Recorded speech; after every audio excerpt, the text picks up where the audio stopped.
जय श्री कृष्णा, राधे राधे। इस साल 2024 में वट सावित्री व्रत 6 जून गुरुवार को रखा जाएगा।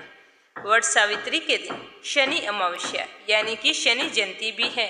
इस दिन सुहागिन महिलाएं अपने पति की लंबी आयु की कामना करते हुए व्रत रखती है। वट सावित्री व्रत के दिन शुभ मुहूर्त में वट वृक्ष की पूजा करनी चाहिए, जिससे वैवाहिक जीवन में सुख, शांति और समृद्धि का वास होता है। तो आप सभी से मेरा निवेदन है कि अगर आप इस चैनल पर नए हैं तो मीरा भक्ति चैनल को सब्सक्राइब जरूर करें।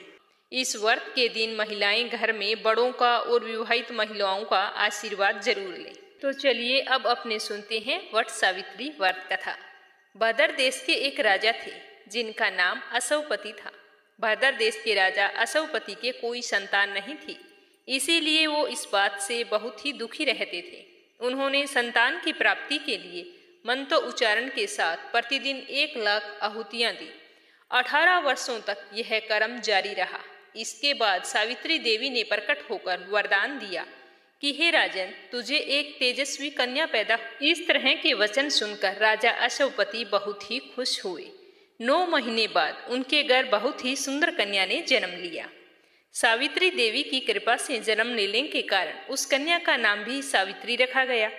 कन्या बड़ी होकर बेहद ही रूपवान और गुणवान थी, हर कार्य में निपुण थी। सावित्री के बड़ा होने पर उसके पिताजी को उसके विवाह की चिंता हुई।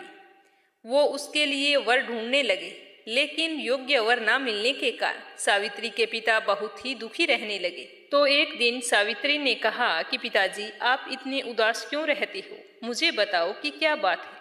तो उसके पिताजी ने कहा कि बेटा, मैं तुम्हारे लिए कोई योग्य सुंदर वर तलाश कर रहा हूँ, लेकिन वो मुझे नहीं मिल रहा। अब मैं चाहता हूँ कि तुम स्वयं ही अपने लिए वर तलाश करो। पिता की आज्ञा पाकर सावित्री तपोवन में चली गई। वहां पर सालव देश के राजा धूमतसेन रहते थे। उनका राज्य तो किसी ने छीन लिया था।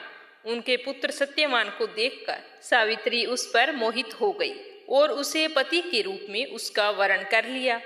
ऋषि राज नारद को जब इस बात का पता चला तो वह राजा असवपति के पास पहुंचे और कहा कि हे राजन, यह आप क्या कर रहे हैं?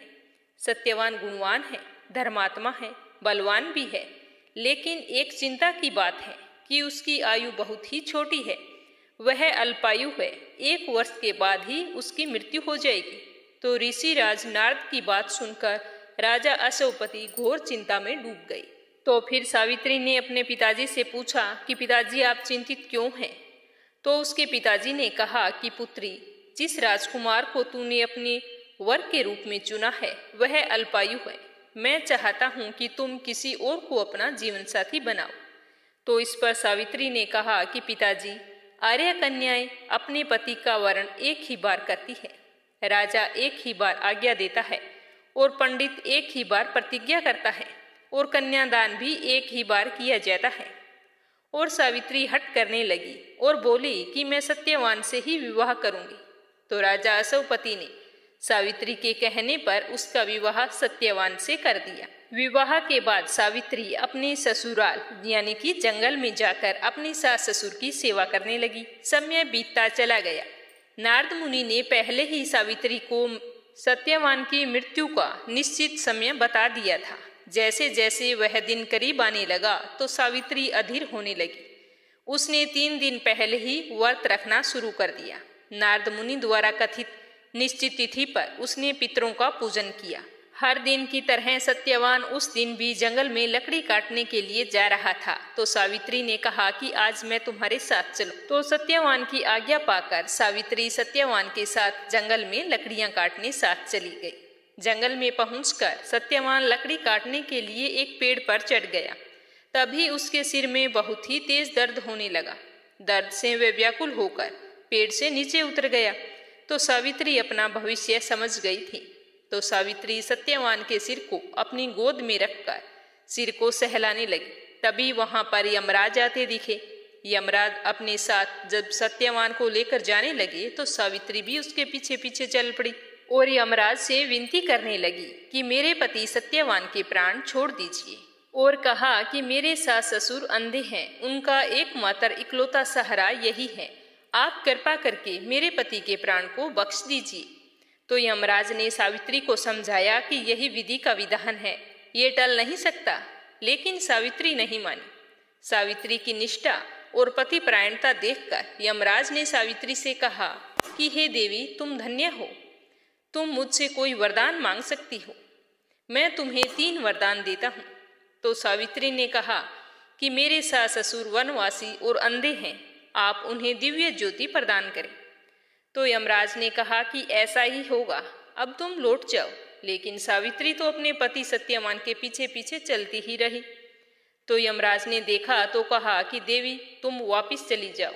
तो सावित्री ने कहा कि भगवान, मुझे अपने पति देव के पीछे चलने में कोई परेशानी नहीं है, पति के पीछे चलना मेरा कर्तव्य है। तो यह सुनकर यमराज ने कहा कि अब तुम दूसरा वरदान मांगो और फिर वापिस चली जाना। तो सावित्री बोली कि मेरे ससुर का राज्य छिन गया है, आप कृपया करके पुनः वापस दिला दें। तो यमराज ने सावित्री को यह वरदान भी दे दिया और कहा कि अब तुम लौट जाओ। लेकिन सावित्री तो फिर भी पीछे पीछे चलती रही। तब यमराज ने सावित्री को तीसरा वरदान मांगने को कहा और कहा कि वरदान मांगने के बाद तुम्हें वापिस जाना ही होगा। तो सावित्री ने कहा ठीक है। इस पर सावित्री ने 100 संतानों और सौभाग्य का वरदान मांगा। तो यमराज ने इस बार भी वरदान सावित्री को दे दिया। और जैसे ही यमराज सत्यवान के प्राणों को लेकर चलने लगा तो सावित्री तो फिर पीछे पीछे चलने लगी। तो यमराज ने कहा कि अब पीछे आने का क्या कारण है, मैं तुम्हें 3 वरदान दे चुका हूँ, अब तुम वापिस चली जाओ। तो सावित्री ने यमराज से कहा कि प्रभु, मैं एक पतिव्रता पत्नी हूँ और आपने मुझे पुत्रवती होने का आशीर्वाद दिया है। जब आप मेरे पति के प्राणों को ले जाएंगे तो मैं 100 संतानों को जन्म कैसे दूंगी। यह सुनकर यमराज को सत्यवान के प्राण छोड़ने पड़े और यमराज वहां से अंतर्ध्यान हो गए। सावित्री उसी वट वृक्ष के पास आ गई जहां उसके पति का मृत शरीर पड़ा था और देखते ही देखते सत्यवान जीवित हो गया और उठकर बैठ गया। दोनों खुशी खुशी अपने राज्य की ओर चल पड़े। दोनों जब घर पहुंचे तो देखा कि माता पिता को दिव्य ज्योति प्राप्त हो गई है और खोया हुआ राज्य भी मिल गया है। इस प्रकार सावित्री और सत्यवान लंबे समय तक अपने समस्त सुखों का भोग करते रहे। इसीलिए हर औरत को पतिव्रता सावित्री की तरह अपने पूरे परिवार के सकुशल होने की कामना को लेकर इस व्रत को शुरू करना चाहिए, ताकि हर औरत को अखंड सौभाग्य और सुख समृद्धि का आशीर्वाद मिले। तो इस तरह वट सावित्री का व्रत रखकर इस दिन कथा को अवश्य सुनना चाहिए। कथा सुनने से उपासक के वैवाहिक जीवन या जीवन साथी की आयु पर आई हुई किसी तरह की समस्या हो तो वो टल जाती है। यह व्रत अमावस्या के दिन आता है, इसीलिए इस दिन सुहागिन महिलाओं को सोमा धोबिन की कथा भी अवश्य सुननी चाहिए और साथ में एक कथा गणेश जी की और लपसी तपसी की कहानी भी सुननी चाहिए। तो पहले अपने सुनते हैं सोमा धोबिन की कथा, उसके बाद में सुनेंगे गणेश जी की और उसके बाद में सुनेंगे लपसी तपसी की कहानी। सुहागिन महिलाओं के अखंड सौभाग्य की कामना करते हुए मैं व्रत कथा शुरू करती हूँ। बोलो श्री हरि विष्णु की जय हो। एक साहूकार था, उसके 7 बेटे और 7 बहुएं और एक बेटी थी। उस साहूकार के घर अक्सर एक जोगी भिक्षा लेने आया करता था। जब उस साहूकार की बहुएं उसे भिक्षा देती तो वह खुशी से लेता और आशीर्वाद देता हुआ चला जाता। जब कभी साहूकार की बेटी जोगी को भिक्षा डालने आती तो वह भिक्षा नहीं लेता और बोलता कि बेटी सुहागन तो है पर इसके भाग्य में दुख लिखा है। ऐसा सुनकर बेटी दुबली होने लगी, किसी को कुछ भी नहीं बताया। ऐसा करते करते काफी समय बीत गया। एक दिन उसकी माँ ने कहा कि बेटा, ऐसी क्या बात है, अच्छा भला खाने पीने को देती हूँ फिर भी तुम बिल्कुल पतली होती जा रही हो, कोई बात है तो मुझे बताओ, तुम्हें चिंता करने की कोई भी आवश्यकता नहीं है। तो इस पर बेटी ने अपनी माँ को वो जोगी वाली सारी बात बता दी। तो माँ ने कहा, ये बात थी तो तुम मुझे पहले ही बता देती। अब की बार जब वो जोगी भिक्षा मांगने के लिए आए तो तू ही भिक्षा डालने के लिए जाना और मैं किवाड़ के पीछे छुपकर बैठ जाऊंगी। तो ऐसा ही हुआ। दूसरे दिन वो जोगी भिक्षा के लिए आ गया और साहूकार की बेटी जैसे ही भिक्षा डालने गई तो उसकी माँ किवाड़ की ओट में खड़ी होकर बातें सुनने लगी। तो जोगी फिर से वैसे ही बोला कि तेरे भाग्य में सुहाग तो है पर सुहाग का सुख नहीं लिखा, मैं तुमसे भिक्षा नहीं ले सकता। तो ये सुनते ही उसकी माँ बाहर निकल आई और बोली कि हे महाराज, एक तो मेरी बेटी आपको भिक्षा डालती है और आप उसे ऐसा आशीर्वाद देते हैं, क्यों, क्या बात है, आप मुझे बताओ। तो वह बोला कि इसकी शादी तो जरूर होगी, लेकिन फेरों के वक्त सांप इसके पति को डस लेगा, जिससे उसकी मृत्यु हो जाएगी, तो इसके भाग्य में सुहाग का सुख नहीं लिखा। तो उसकी माँ ने जोगी के पांव पकड़ लिए और कहा कि आप ही इसका कोई उपाय बताओ। जब आप इसके भाग्य में लिखा बता सकते हैं तो आप इसका उपाय भी बता सकते हैं। ऐसा कहकर वो रोने लगी। तो साधु ने कहा कि 7 समुद्र पार एक सोमा धोबिन रहती है। वह प्रत्येक माह की अमावस्या का व्रत करती है। यदि वह इसका फल इसको दे देती है तो इसके भाग्य में लिखे हुए दुख टल जाएंगे। वो ज्यादा कहीं आती जाती नहीं है, बहुत ही धर्मपरायण स्त्री है। अब उसे कैसे राजी करके आपको लाना होगा, ये आप ही जानो। यह कहकर साधु बाबा वहां से चले गए और उस लड़की की माँ जैसा साधु बाबा ने बताया था उसी रास्ते पर सोना धोबन को ढूंढने के लिए निकल पड़ी। चलते चलते वो तेज गर्मी की वजह से बिल्कुल थक चुकी थी और एक पीपल के पेड़ के नीचे विश्राम करने लगी। तो उसने अचानक देखा कि एक सांप आ रहा है जो पीपल के पेड़ के ऊपर चढ़ रहा था। तो साहूकारनी ने पीपल के पेड़ पर देखा तो पेड़ के ऊपर गरुड़ पक्षी का घोंसला था। तो उसने सोचा कि इसके अंदर गरुड़ के अंडे होंगे, अगर यह ऊपर गया तो उन अंडों को खा जाएगा। तो यह सोचकर उसने सांप को मार दिया। इतने में वहां पर गरुड़ पक्षी का जोड़ा उड़ता उड़ता आकाश से आया और चोंच मारने लगा और कहने लगा कि तुमने हमारे बच्चों को मार दिया। तो वो बोली कि मैंने तुम्हारे बच्चों को मारा नहीं है, मैंने तो तुम्हारे बच्चों को बचाया है। यह कहते हुए उसने सांप की ओर इशारा किया। तो गरुड़ पक्षी बहुत ही खुश हुए और बोले कि आपको जो भी मांगना है सो मांगो, तुमने हमारे बच्चों की रक्षा करके हम पर बहुत ही बड़ा उपकार किया है। तो लड़की की माँ बोली कि मुझे 7 समुंदर पार जाना है, जाने का कोई रास्ता नहीं है, अगर आप मुझे वहां पर पहुंचा देते हैं तो यह उपकार मैं आपका जिंदगी भर नहीं भूलूंगी। तो गरुड़ ने उसे अपने ऊपर बैठाया और 7 समुंदर पार सोना धोबिन के घर के पास छोड़ दिया। वहां पर उस लड़की की माँ ने देखा कि सोना धोबिन के 7 बहुएं और बेटे थे। बहुएं काम के लिए अक्सर लड़ती थी। तो सोना धोबिन ने सोचा कि यही एक मौका है सोना धोबिन को खुश करने का। उस दिन से उसने उसके घर का सारा काम करना शुरू कर दिया।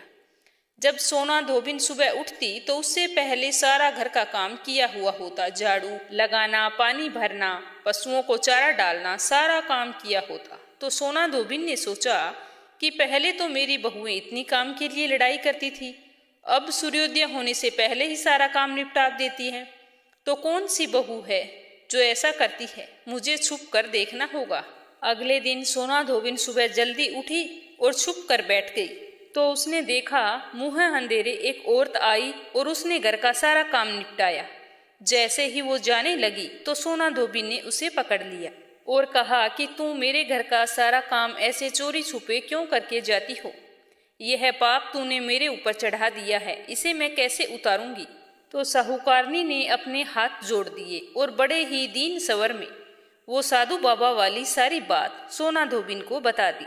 तो सोना धोबिन अमावस्या का पुण्य फल उसकी बेटी को देने के लिए तैयार हो गई और कहा कि मैं तेरे साथ चलती हूँ। सोना धोबिन ने अपने बेटे और बहुओं से कहा कि जब तक मैं लौट कर ना आऊं तो आपको घर से बाहर नहीं जाना है और ना ही किसी को घर के अंदर आने देना है। यह कहकर सोना धोबिन साहूकारनी के साथ उसके घर आ गई। अब उसकी बेटी का विवाह तय किया गया। फेरों वाले दिन जब दूल्हा और दुल्हन मंडप में बैठे तो दूल्हे के पास सोना धोबिन मिट्टी की हांडी और कच्चा दूध और कच्चा सूत लेकर बैठ गई। इतने में दूल्हे को डसने के लिए काला सांप आया। तो सोमा धोबिन ने उसे हांडी में डाला और कच्चे सूत से हांडी बांध दी। लेकिन यह सब जब दूल्हे ने अपनी आंखों से देखा तो डर के मारे उसकी मौत हो गई। तो यह देख साहूकारनी रोने लगी और हाथ जोड़कर सोमा धोबिन से कहा कि अब आप ही मेरे बेटे का जीवन बचा सकती हो। तो सोमा धोबिन ने उसके ऊपर कच्चे दूध के छींटे दिए और कहा कि आज तक जितनी भी मैंने अमावस्या की है उसका पुण्य साहूकार की बेटी को लग जाए। और आने वाली अमावस्या का व्रत करूं वो मेरे पति को लगे। इतना बोलते ही दूल्हा खड़ा हो गया। विधि विधान से उनके फेरे पूरे हुए और हंसी खुशी से बेटी की विदाई कर दी गई। सारे लोग अपने अपने घर चले गए। जब सोमा धोबिन जाने लगी तो साहूकारनी बोली कि मैं आपको क्या दूं? तब सोमा धोबिन बोली कि मुझे क्या चाहिए, बस एक मिट्टी की हांडी दे दो। रास्ते में सुखिया अमावस आई तो उसने हांडी के 108 टुकड़े करके पीपल के नीचे रखे और 13 टुकड़े एक जगह रखे और पीपल के पेड़ की 108 परिक्रमा करके उन टुकड़ों को पीपल की जड़ में दबा दिया और घर जाने लगी। घर आई तो उसका पति मरा हुआ पड़ा था, तो उसने पति पर सुहाग का छींटा दिया और कहा कि आज जो मैंने अमावस्या का व्रत किया है उसका फल मेरे पति को मिले। ऐसा कहते ही उसका पति जीवित हो गया। तो अमावस्या का व्रत करने के बाद सोमा धोबिन के घर एक ब्राह्मण आया करता था। उसे सोमा धोबिन दान पुण्य किया करती थी। तो उस दिन भी वो ब्राह्मण आया और बोला कि अमावस्या का जो भी दान किया है वो मुझे दे दो।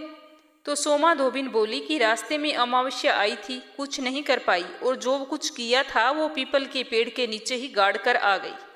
तुम वहां पर जाकर वो ले लेना। तो ब्राह्मण ने वहां जाकर वो जगह खोदी तो देखा वहां पर 108 और 13 सोने के टुकड़े रखे हुए थे।